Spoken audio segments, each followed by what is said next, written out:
Hello. Practice kami ngayon. Saturday. Pero 2 o'clock pa. Anong oras na ba? 11. Punta muna ako ng Kingsville. Oh. May ibababa lang ako namang ipapamigay ko na bags. Mga pinaglumaan ko. Ipapamigay ko na yung ginagamit kong travel bag.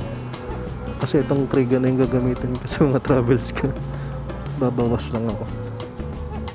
Nakapagpintura na rin ako ng mga parts nitong Vespa. Yung swing arm cover, yung nut cover dun sa may CVT. Pagkakalayan ko.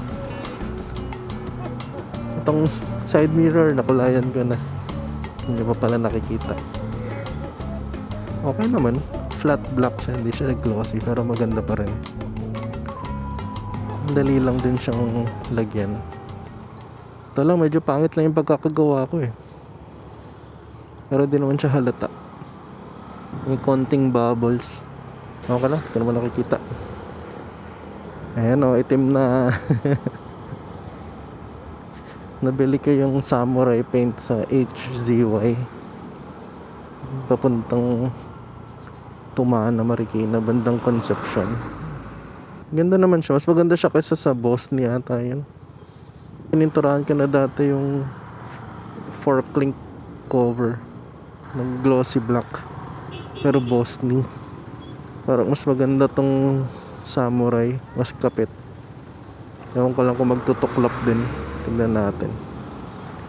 Nasa hospital ulit sila tin ngayon. Nagpapacheck up yung brother-in-law ko eh. Tapos magkikita kami sa Feliz mamaya. Doon kami magla-lunch. Kaya nakapag-motor ako. Sila na lang nagdala ng keyboard. Sana maaga sila matapos. Bango. Wala naman ganap masyado. Merong ride si Vespa Club Marikina. DRT. Tignan ko kung makasama ako. Aga kasi magkikita-kita. 4:30 magkikita. Ang para problema ko, mag-out pa lang ako ng 12 o'clock ng madaling araw. O 3 oras lang siguro tulog ko. Tulog na lang ng hapon, no? Meron din atang moto Tiangge sa Centris ng weekend na yun. Next week puntahan ko rin siguro. Tingin tayo ng mga budol. Yung setup ko pala dito sa helmet.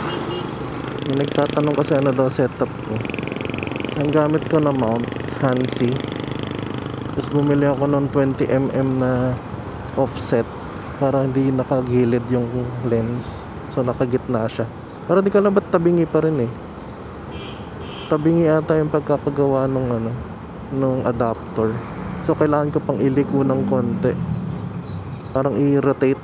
Ano ba? Parang yung horizon kasi parang pababa. Kapag sinipag ako magtanggal ng sticker nito, iuusog ko pa siya. Medyo nakarotate na yan ng konti eh. Pero kulang pa rin. I-trike pa rin, no? Bawal na dito. Sakit ng balikat ko.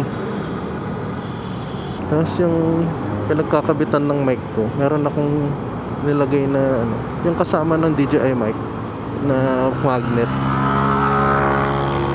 Naka double sided tape siya sa harap ng bibig ko, sa loob ng helmet. So far okay naman yung kapit niya, hindi naman natatanggal. Makapit naman siya. Pero kapag yung mic 2 yung gamit ko na mic, nakatama siya sa bibig ko or sa baba. Pero pag mic mini may space pa, kaya mas comfortable. Yung Hansi na binili ko pang RX-7X, wala kasi silang pang Astro GX. Pero pwede naman siya. Nilagyan ko lang siya ng extra na double-sided tape para lumapat. Yan, so far matibay naman. 3M yung gamit ko na double-sided tape. Yan lang, papakita muna ako ng lisensya. Ibaba ko muna tong mga bags. Siguro tambay muna din ako saglit. Aga pa eh, 11:30 pa lang. Balik ako mamaya. Bago yung ADV niya. Sakto, may bago ring ADV, di ba? Discounted na kaya yun. Tara, palis na ako. Patapos na rin daw si Latin. Punta na ako ng Feliz. Ito na lang kulang, oh. Gagawin ka na lang black. Bibili na lang ako nun. Iniisip ko kung tatanggalin ko yung mga logo nito. Puro chrome din kasi. Hanap ako ng black na logo. Or kapag wala, clean look lang. Walang badge. 2 bars na lang ako. 153 kilometers pa lang.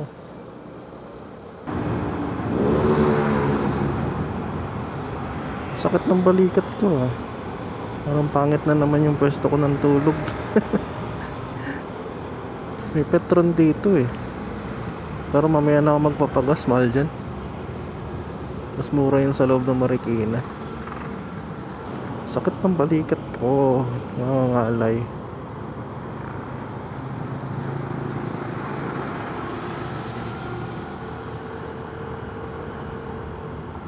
Tingnan ko mamaya kung makapag-record ako nung tugtog namin sa practice.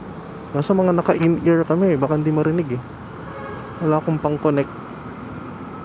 12 na. Tapos nakita ko na pala yung susi ng top box ko. Magamit ko na siya ulit pag kailangan. Ito na. Balik ulit ako mamaya.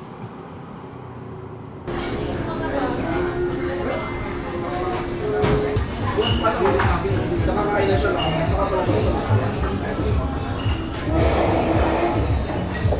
Okay, balik.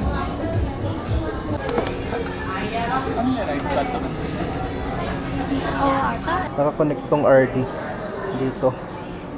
So lahat ng sounds ko dito manggagaling sa Nord. Keyboard lang to. Ngit ko nga.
Tapos na yung practice namin. Wala akong plano kung saan pwede pumunta ngayon. Ako umiikot. Kaso kailangan ko na rin magpagas. Punta na lang siguro ako ng Scoforza. Mas parang gusto ko sana magpunta ng JB Music. Kaso tinatamad ako. Tinatamad na ako maglumayo. Inisip ko kung punta ako ng Throttle and Trail. Kasi traffic diretso eh. Scoforza na lang. Tingin tayo na meron. Atak!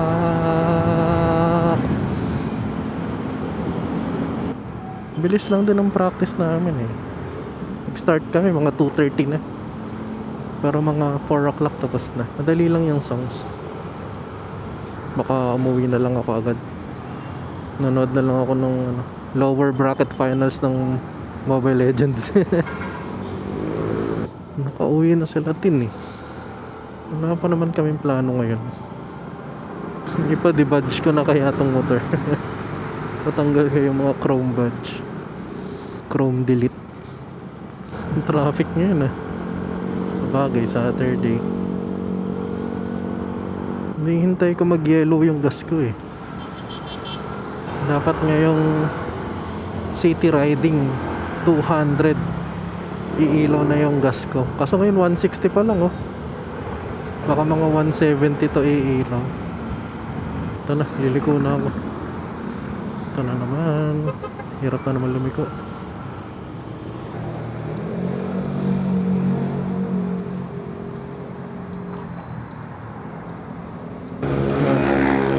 Uwian na. Pinaayos ko lang tong side mirror kaso parang hindi pa rin siya hindi ko pa rin gusto. Kailangan nata talaga palitan ng adapter. Pakabit na rin ako ng itim na ganito. Ano matawag dito? Switch cover. Ayan, uwi na ako. Pero bili muna ako ng pagkain sa Gotobob.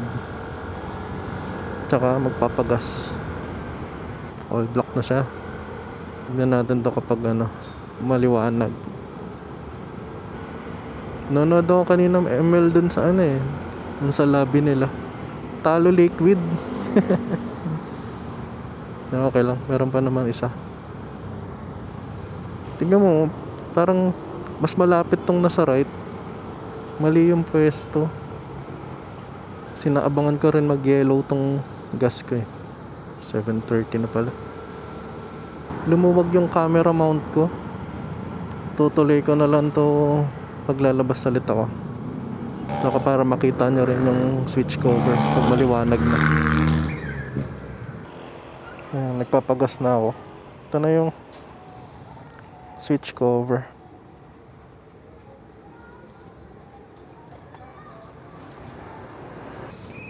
Nakabili na ako ng Gotobob. Medyo mahirap na ipatayin yung signal light. Baka nag-i-stack up lang siya. Baka kailangan pa siyang galaw-galawin. Matawid. Sana umayos siya. Kasi itong side mirror ko na papalitan na lang talaga ng adapter. Hindi ko alam kasi kung size niyan. Ang lakas ka sa gas. Nag 27 ata yung 27 km per liter ata ako. Ang lakas nun. Baka magsama ako ng video ng umaga para makita tong bagong kinabit. Tignan natin tong signal light switch. Ayan, pipindutin ko na. Wait. Ayan, pipindutin ko na. Ayun o, ayaw o. Ito lang pindot to. Kailangan nata igalawin eh. Kailangan itutulak pa siya pa right bago siya mawala. Ayan, bye bye. Morning. On the way na sa Feliz.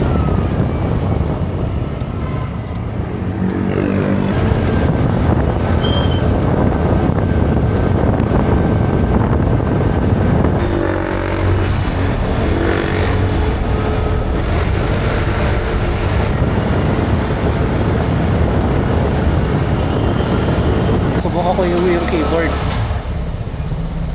Nakamotor lang. Sana kaya. Pag hindi, papasundo na lang ako kay Tin. Hello. Ito lang tayo ng Wasp Garage. Ito lang yan sa may Marcos Highway. Nailang kasi ako dito sa side mirror ko. Tabingi.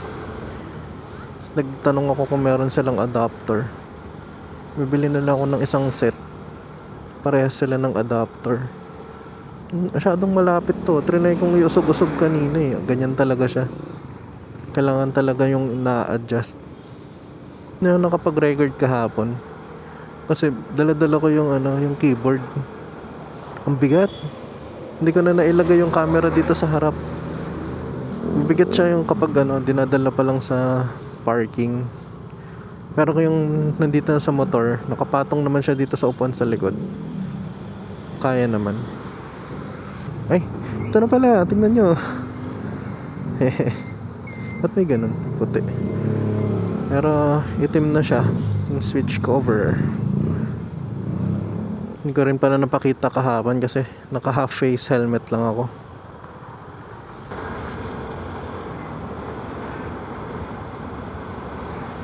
Itong signal lights ko pala, ayaw niyang ma-off agad. Kailangan igitna mo muna siya. Nakakailang pindot ako, hindi siya namamatay. Kailangan itutulak mo muna siya papunta sa gitna. Baka kasi bago lang, baka magaspang pa. Ganun ba dapat yun? Sana maayos siya pagtagal. Naman sasakyan. Alam ko ito na yun eh. Katapat ng Philinvest. Pakita mo na ko lisensya. Tapos na. Hirap tignan. Pero naayos na yung side mirror. Hindi nila mapalitan itong ano sa left. Sobrang nag-stuck na yun nasa left. Napalitan niya itong nasa right. Pero okay na, at least adjustable na parehas. Ikot tayo saglit para matry itong side mirror. Yes, may extra akong adapter sa pang left. Baliktad kasi yung thread nito eh.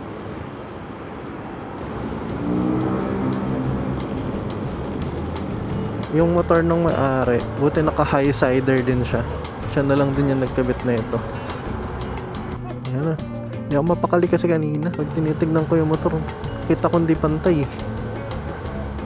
Hindi ko pa sure kung kailan ako baka sa Saturday yung next na ride ka na malayo. Sa Wednesday, babalik ako ng Scuforza. Try na yung palitan itong clutch spring. Masyadong mataas ang 2,000 RPM siguro para sa akin. Parang gusto ko yung stock na lang ulit eh. Para konting gas lang kumakagat na siya agad. Ganda yun sa sa matraffic na lugar. Bye bye!